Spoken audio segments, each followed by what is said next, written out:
அனைவருக்கும் வணக்கம். நான் ஜோதிடர் தமிழரசன் பேசுகிறேன். இந்த சேனல் ஃபஸ்ட் டைம் பார்க்குறவங்க இருந்தீங்கன்னா சப்ஸ்கிரைப் பண்ணிக்கோங்க, பெல் பட்டனை கிளிக் பண்ணிக்கோங்க, ஆளுங்கிற ஆப்ஷன் இருக்கும், அதையும் செலக்ட் பண்ணிக்கோங்க. அப்போ தான் நாங்கள் போடுற பதிவுகள் எல்லாமே உங்களை வந்து சேரும். இன்றைக்கி நம்ம இந்த வீடியோவில் பார்க்க போகிற தலைப்பு, நம்ம எதை பற்றி பார்க்க போகிறோன்னா நட்சத்திர பலன்கள் பற்றி பார்க்க போகிறோம். அந்த வரிசையில் வந்து பார்த்திங்கன்னா அனுஷ நட்சத்திரக்காரங்களோட குணாதிசயம் எப்படி இருக்கும், உங்கள் வாழ்க்கையில் என்னென்னலாம் நடக்கும், என்னென்ன விஷயங்கள் நடக்கும், என்னென்ன தசாபுத்தி நடக்கும், அது எல்லாமே நம்ம இந்த வீடியோவில் தெளிவாக பார்க்கலாம். சரிங்களா? என்னென்ன பிளானட்டோட இம்பேக்டில் இருப்பீங்க, வரிசை என்னென்ன பிளானட் வந்து உங்களை இம்பேக்ட் பண்ணும், எல்லாமே பார்த்துடலாம். அனுஷம்ங்கிறது வந்து பார்த்திங்கன்னா உங்களுக்கு விருச்சிக ராசிக்கு மட்டும்தாங்க இருக்கும். ஏன்னா ஒரு சில நட்சத்திரமெல்லாம் வந்து பார்த்திங்கன்னா பக்கத்துக்கு ராசி வரும், அடுத்தடுத்த ராசி வரும். ஒரே ராசியில் ஒரே நட்சத்திரத்தில் 2 ராசி வரும், மேக்ஸிமம் வரும். ஆனால் இது வந்து உடைப்படாத நட்சத்திரம், விருச்சிக ராசிக்கு மட்டும்தான் அனுஷ நட்சத்திரம் பொருந்தும். சரிங்களா?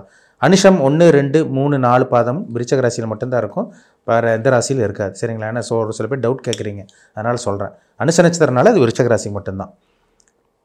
விருச்சிகம் பொதுவாக வந்து விருச்சிக ராசிக்காரங்க அனுஷ நட்சத்திரக்காரங்க. சரிங்களா? அனுஷ நட்சத்திரக்காரங்க வந்து பார்த்திங்கன்னா அவங்களோட குணாதிசயம் எப்படி இருக்குன்னா, எதுவுமே வந்து பார்த்திங்கன்னா வெளியே காமிச்சிக்க மாட்டாங்க, உள்ள ஒன்று வச்சுக்குவாங்க, வெளியே அவ்வளோ சீக்கிரம் வெளியே சொல்ல மாட்டாங்க. ரகசிய நடவடிக்கை உள்ளவங்களாக இருப்பாங்க, வெளிப்படையே எதையும் காமிச்சிக்க மாட்டாங்க. ரகசிய நடவடிக்கை கொண்டவங்களாக இருப்பாங்க, அமைதியான தோற்றம் கொண்டவங்களாக இருப்பாங்க, நல்ல பக்குவப்பட்டவங்களாக இருப்பாங்க. அந்த அனுஷ நட்சத்திரக்காரங்களே வந்து பார்த்திங்கன்னா ஒரு பக்குவப்பட்ட நட்சத்திரம். ஏன்னா சனியோட நட்சத்திரம். சனிங்கிறது ஒரு முதிர்ந்த ஒரு வயசான ஒரு கிரகம், வயதான கிரகம் சொல்லுவாங்க. அப்போ அந்த சனியோட நட்சத்திரத்தில் பிறந்தவங்களுக்கு சின்ன வயசில் உங்களுக்கு பக்குவமாக தான் இருப்பீங்க. நீங்கள் முதிர்ந்த தோற்றம் கொண்டவங்களாக இருப்பீங்க, பக்குவப்பட்டவங்களாக இருப்பீங்க, சின்ன வயசில் உலகத் தெரிஞ்சவங்களாக இருப்பீங்க. வாழ்க்கையில் அடி மேல் அடி விழுந்ததுக்கப்புறம் தான் எல்லா விஷயத்தையும் அனுஷ நட்சத்திரக்காரங்க கற்றுக்குவாங்க. அது கண்டிப்பாக இருக்கும் உங்களுக்கு. எல்லாத்தையும் பட்டு தான் திருந்துவாங்கன்னு சொல்லுவாங்க பார்த்தீங்களா? அது அனுஷ நட்சத்திரக்காரங்களோட வாழ்க்கையில் கண்டிப்பாக நடக்கும். இது ஒரு நல்ல ஒரு நட்சத்திரங்க, ஆன்மீக நட்சத்திரம்னு சொல்லலாம். சாமி நம்பிக்கை, இறை வழிபாடு செய்வீங்க. அதே மாதிரி வந்து பார்த்திங்கன்னா தான தர்மம் பண்ணுறது, இதெல்லாமே இந்த நட்சத்திரக்காரங்களுக்கு இயல்பான அந்த குணம் சொல்லலாம். பொறுமையாக இருந்து தான் எந்த ஒரு விஷயமா இருந்தாலும் அவசரப்பட மாட்டாங்க. நிதானமாக பொறுமையாக இருந்து காரியத்தை சாதிக்கிறவங்க தான் அனுஷ நட்சத்திரக்காரங்க. சின்ன வயசில் வந்து பார்த்திங்கன்னா பக்குவம் ஒரு நிலைக்கு வருவாங்க. வாழ்க்கையில் நிறைய அனுபவத்தை கற்றுக் கொடுத்துரும். சின்ன வயசுலேயே நல்ல ஒரு பார்த்திங்கன்னா உலகத்தையே அறிஞ்சவங்க சொல்லலாம், எல்லாத்தையும் தெரிஞ்சுக்குவாங்க. ஒரு சில பேர்லாம் பாருங்கள் 50 வயசு 45-50 வயசுலலாம் பார்த்திங்கன்னா அவங்க வந்து பார்த்திங்கன்னா கொஞ்சம் குழந்தைத்தனமாக இருப்பாங்க. ஆனால் அனுஷ நட்சத்திரக்காரங்க அப்படி கிடையாது, பக்குவப்பட்ட மனிதர்கள் சொல்லலாம். இந்த நட்சத்திரத்தோட குணாதிசயமே அதுதான். பிறக்கும்போது வந்து பார்த்திங்கன்னா சனி திசை உங்களுக்கு நடந்துடும். ஏன்னா சனிங்கிறது வந்து பார்த்திங்கன்னா ஒரு வயதான கிரகம், கர்மா கிரகம். அப்போ அந்த கிரகம் வந்து சின்ன வயசுலேயே வரும்போது ஒரு சில பேர்த்துக்கெல்லாம் படிப்பில் சின்ன வயசில் படிப்பு தடை ஏற்படுத்துறது அனுஷ நட்சத்திரக்காரங்களுக்கு.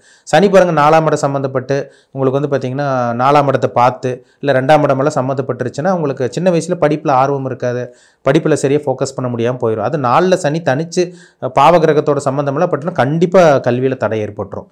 நீங்கள் 1ஆம் பாதமாக பிறந்தீங்கன்னா சனி 18-19 வருஷமே திசை நடத்திடும் உங்களுக்கு.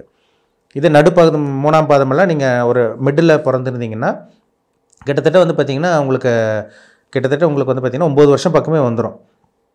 கிட்டத்தட்ட 9 வருஷம் அந்த மாதிரி பக்கமே வரும். ஆனால் என்ன நட்சத்திர பாதத்துக்கு அந்த மாதிரி பாருங்கள். சரிங்களா? நம்ம அப்ராக்சிமேட்டாக உங்களுக்கு ஒரு 1ஆம் பாதத்தில் பிறந்தீங்கன்னா 18-19 வருஷமே உங்களுக்கு கம்ப்ளீட் ஆயிரும். 2ஆவதாக வரக்கூடிய புதன் தசை. ஒரு சில பேருக்கு தாங்க அந்த புதன் தசையில் வந்து பார்த்திங்கன்னா 19 வயசுக்கு மேலே பார்த்திங்கன்னா ஒரு சில பேருக்கு அந்த படிப்பு மேலே நல்ல ஒரு ஆர்வம் இருக்கும், நல்லா படிப்பாங்க, டபுள் டிகிரி வாங்குறது, இதெல்லாமே இந்த புதன் தசையில் தான். அதே மாதிரி அந்த லவ் பண்ணுறதெல்லாம் அந்த புதன் தசையில் தான் வரும்.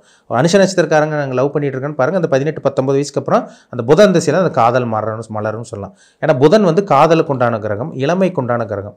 பொதுவாகவே அனுஷ நட்சத்திரக்காரங்களுக்கு இந்த வாழ்க்கை இப்படி தான் இருக்கும். ஆரம்ப பகுதியில் ஒரு சில பேர் கல்வி நல்லாயிருக்கும், ஒரு சில பேர் சின்ன வயசில் படிப்பு கெட்டு போயிடும், சின்ன வயசில் வேலைக்கு போகிற சூழ்நிலை வரும்.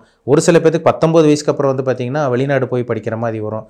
ஒரு சில பேருக்கெல்லாம் வந்து பார்த்திங்கன்னா 19 வயசில் வந்து பார்த்திங்கன்னா குடும்பத்தை விட்டு தள்ளி பிரிஞ்சு இருக்கிறது, சொந்தக்காரங்க பிரிஞ்சது, ஹாஸ்டலில் தங்கி போய் படிக்கிறது. இது மாதிரி ஒவ்வொருத்தருக்கும் ஒவ்வொரு ஏஜில் நடக்கும் இந்த நட்சத்திரத்துக்கு உண்டான குணம். சரிங்களா? இது இப்படி தான் நடக்குங்க.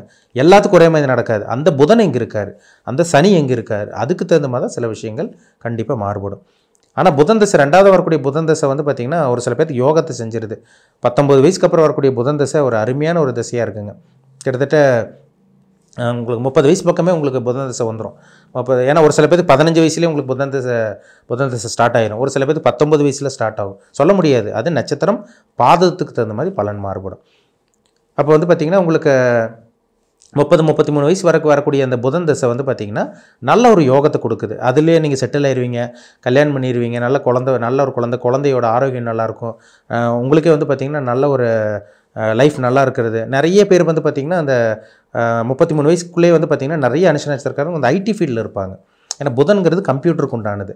கம்ப்யூட்டர் நாலேஜ் எல்லாமே இந்த புதன் தான். அப்போ அந்த ஐடி ஃபீல்டில் இருக்கவங்க 19, 20 வயசு, 22 வயசுக்கு அப்புறமெல்லாம் பார்த்திங்கன்னா வெளியூர் போகிறது, இல்லை உள்ளூர்லேயே ஒரு சில பேர் செட்டில் ஆகி நல்லா இருக்காங்க. ஒரு சில பேர் வெளியூர் போய் அப்ராட் போய் செட்டில் ஆகிறவங்களாம் பாருங்கள் ஐடி ஃபீல்டில் இருக்கவங்களா தான் இருப்பாங்க. மேக்ஸிமம் அனுஷ நட்சத்திரக்காரங்க அந்த கம்ப்யூட்டர் சார்ந்த ஃபீல்டு, ஐடி ஃபீல்டில் இருக்கவங்களாம் இருப்பாங்க. கம்ப்யூட்டர் நாலேஜ் உங்களுக்கு இருக்கும். உலகத்தையே தெரிஞ்சவங்க தான் இந்த நட்சத்திரக்காரங்க, உலகத்தையே அறிஞ்சவங்க தான். ஆனால் வாழ்க்கையில் ஏதோ ஒன்று அடி மேல் அடி விழுந்து அடிப்பட்டு தான் திருந்தி வெளியே வருவாங்க. அதில் சந்தேகமே கிடையாது. இந்த நட்சத்திரமே அப்படி தாங்க. புதன் தசை வந்து புதன் நல்ல ஒரு அமைப்பில் இருந்துச்சுன்னா அந்த 35 கிட்டத்தட்ட அந்த 32, 33 வயசு வரைக்குமே நல்ல ஒரு யோகத்தை கண்டிப்பாக கொண்டு போயிடும். ஒரு சில பேருக்கு 40 வயசு வரைக்கும் ஒன்றுமே இருக்காது. கேது தசை வந்து அந்த கேதுவும் எல்லாமே முடக்கி வச்சு ஆன்மீக சிந்தனை, ஒரு பற்றற்ற நிலை, அந்த மாதிரிலாம் 40 வயசு வரைக்கும் கொண்டு போயிடும். ஒரு சில அனுஷ நட்சத்திரக்காரங்க 40 வயசுக்கு மேலே கிட்டத்தட்ட 60 வயசு வரைக்கும் நல்லா இருக்காங்க. என்ன காரணம்னா அந்த சுக்கிர தசை ஒன்று வரும். சரிங்களா? ஒரு சில பேருக்கு 35 வயசுக்கு மேலேயே சுக்கிர தசை வரலாம். ஒரு சில பேருக்கு 40 வயசுக்கு மேலே வரலாம். ஏன்னா நட்சத்திர பாதம் 1ஆம் பாதமா, 2ஆம் பாதமா, 3ஆம் பாதமா, நீங்கள் 4ஆம் பாதமா, அதை பாருங்கள். அதில் தான் விஷயமே இருக்குது. 40 வயசுலேருந்து கிட்டத்தட்ட 60 வயசு வரைக்கும் சுக்கிர தசை வரும். அந்த தசை தான் ஒரு மனுஷனோட வாழ்க்கையை ஆட்டி படைக்கும். இதே நீங்கள் வந்து சுக்கிர தசை உங்களுக்கு நடக்குதுன்னா, நீங்கள் தனுசு லக்னத்தில் பிறந்த சுக்கிரன் எங்கேயா போய் மாட்டுச்சுன்னா அந்த 40லேருந்து 60 வயசு வரைக்கும் கடன், நோய், எதிர்ப்பு இப்படியே கொண்டு போகும். மீன லக்னத்துக்கு சுக்கிரன் அசிங்கமானத்தை கொடுத்துடும். எந்த லக்னத்துக்கு சுக்கிரன் நல்லது பண்ணுன்னா, ரிஷப லக்னத்துக்கு சுக்கிரன் அருமையாக இருக்கும். மேஷ லக்னத்துக்கு கூட சுக்கிரன் நல்லது பண்ணுது. மிதன லக்னத்துக்கு சுக்கிரன் பக்காவாக வேலை செய்யும் உங்களுக்கு. கன்னி லக்னத்துக்கு சுக்கிரன் நல்லாயிருக்கும் சுக்கிர தசை. துலாம் லக்னக்காரங்களுக்கும் சுக்கிர தசை நல்லாயிருக்கும். மகர கும்ப லக்னக்காரங்களும் சுக்கிர தசை நல்லாயிருக்குங்க. மீன லக்னத்தில் பிறந்தவங்க, தனுசு லக்னத்தில் பிறந்தவங்களுக்கெல்லாம் சுக்கிரன் பெருசாக யோகத்தை செய்கிறதில்ல. அதுவும் மற்ற லக்னங்களில் நான் சொன்ன லக்னங்களுக்கெல்லாம் சுக்கிரன் 1ஆம் இடத்துல இருக்கலாம், 5ஆம் இடத்துல இருக்கலாம், ஏன் 2ஆம் இடத்துல இருந்தால் கூட சுக்கிரன் நல்லா கொடுக்கும், பணத்தை கொடுக்கும். 7ஆம் இடத்துல இருந்து நல்ல இல்லற வாழ்க்கை, நல்ல தாம்பத்திய வாழ்க்கையை கொடுக்கும். 12ஆம் இடத்துல இருந்தாலும் நல்ல ஒரு சொகுசான ஒரு வாழ்க்கை கண்டிப்பாக கொடுக்கும். சரிங்களா? பாகிஸ்தானத்தில் 9ஆம் இடத்துல இருந்தால் நல்ல ஒரு யோக தசைன்னு சொல்லலாம். சுக்கிரன் கிட்டத்தட்ட அந்த 20 வருஷம் சுக்கிர தசை அடுத்த கட்டத்துக்கு கொண்டு போகும். அந்த 40லேருந்து உங்களுக்கு அந்த 60 வயசு வரைக்கும் உங்கள் வாழ்க்கை ராஜா வாழ்க்கையாக உங்களுக்கு இருக்கும். சுக்கிர தசை உங்களுக்கு இப்போ நடக்குதான்னு பாருங்கள், உங்கள் ஏஜ் என்னன்னு பாருங்கள். 60 வயசுக்கு மேலே வந்து பார்த்திங்கன்னா சூரிய தசை வரும். கிட்டத்தட்ட வந்து 66 வயசு வரைக்கும் நடக்கும். அப்புறம் சந்திரன் ஒரு 10, செவ்வாய் ஒரு 7 வருஷம், இப்படியே தான் அங்கே போகும். இதை மீறி உங்கள் வாழ்க்கை எதுவும் நடக்காது. இப்படி தான் உங்கள் வாழ்க்கை போகும். சரிங்களா? முக்கியமான தசை உங்களுக்கு வரக்கூடிய முக்கியமான நடுத்தர வயதில் வரக்கூடிய தசை என்னென்னா இந்த சுக்கிர தசை தான். அனுஷ நட்சத்திரக்காரங்களுக்கு சுக்கிர தசை உங்களுக்கு யோகம் செய்யுமா, அவயோகம் செய்யுமா, இல்லை பிறந்த போது வந்து பார்த்திங்கன்னா உங்களுக்கு 2வது வரக்கூடிய புதன் தசை உங்களுக்கு நல்லா இருக்கா?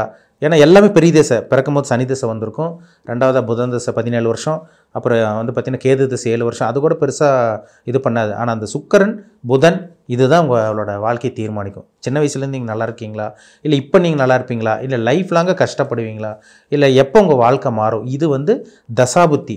ஒரு மனிதனை ஆட்டி படைக்கிறது, ஒரு மனுஷன் ஆட்டி படைக்கிறது நவகிரகங்கள் தான். அந்த நவகிரகங்களில் இப்போ என்ன தசாபுத்தி போகுது, இப்போ அந்த கிரகங்கள் தான் உங்களை தீர்மானிக்கும்.